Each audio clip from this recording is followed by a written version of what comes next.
চিপাঝাৰৰ কুৰুৱাৰ ব্ৰহ্মপুত্ৰত নাও দুৰ্ঘটনাত শনিবাৰৰ পৰা সন্ধানহীন হৈ আছে তৌফিক আলী।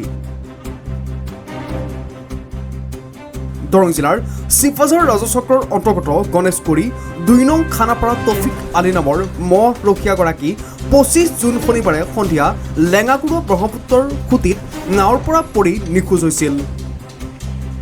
সন্ধিয়া চাপৰিত মহ বান্ধি ঘৰলৈ উভতাৰ পথত ব্ৰহ্মপুত্ৰৰ খুঁটিত সংঘটিত হৈছে এই দুৰ্ঘটনা। কুঁৱৰী গাঁৱৰ কল্যাণ ডেকা আৰু শুক্তাগুৰি গাঁৱৰ ছফেদ আলীৰ সৈতে নাৱেৰে আহি থকা অৱস্থাত নাওখন দুৰ্ঘটনাত পতিত হয়। একেলগে আহি থকা আনখন নাৱৰ সহযাত্ৰীয়ে দুজনক উদ্ধাৰ কৰে যদিও তৌফিক আলীক উদ্ধাৰ কৰাত ব্যৰ্থ হয়।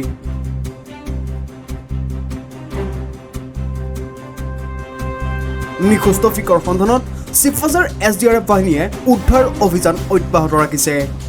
কিন্তু মঙলবাৰৰ সন্ধিয়ালৈকে সন্ধানহীন পোৱা নাই তৌফিক আলীৰ।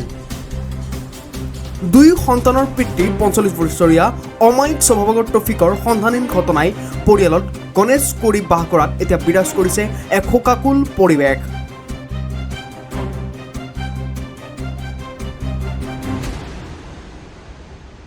7:30 বজামানত হয় এই ঘটনাটো। বৰ মৰ্মান্তিক ঘটনা। মোৰ অতি মৰমৰ দোষ আছিলে আৰু কি ক'ম আৰু এইখিনিয়ে আৰু। কেইজন আছিল? সিহঁত 3জন আছিলে। 3জন থকাত এজন নিৰুদ্দেশ হৈ আছে এতিয়া। আৰু দুজন বাচিছে। বজাত আমাৰ এই কুৰুৱাৰ বৰনৈত পাৰ হৈ মুই বান্ধিবলৈ যোৱাত 3জন ব্যক্তি আছিল। 3জনৰ এজন তৌফিক আলী তেওঁ সন্ধানহীন হৈ আছে আৰু 2জন জীৱন্ত উদ্ধাৰ হৈছে আৰু তেওঁ এজন ভাল ব্যক্তি আছিল। তেওঁ এতিয়া উদ্ধাৰ কৰিব হোৱা নাই।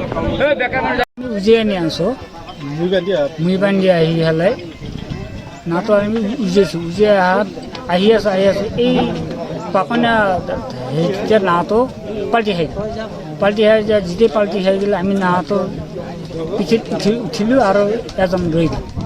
কেইজন আছিল? আমি 3জন। আৰু যিজন এতিয়ালৈকে উদ্ধাৰ কৰিব পৰা নাই তেওঁৰ নাম কি? তৌফিক আলী। আপোনাৰ নামটো? ছফেদ আলী। আপোনালোকে সাঁতুৰিব পাৰিছে নেকি? না আমি যিখন নাও বুৰি গৈছে সেইখন নাৱত আমি উঠি গ'লোঁ পাল্টি লোৱা হয়। কি কৰিব গৈছিল? আমাৰ মহ আছে।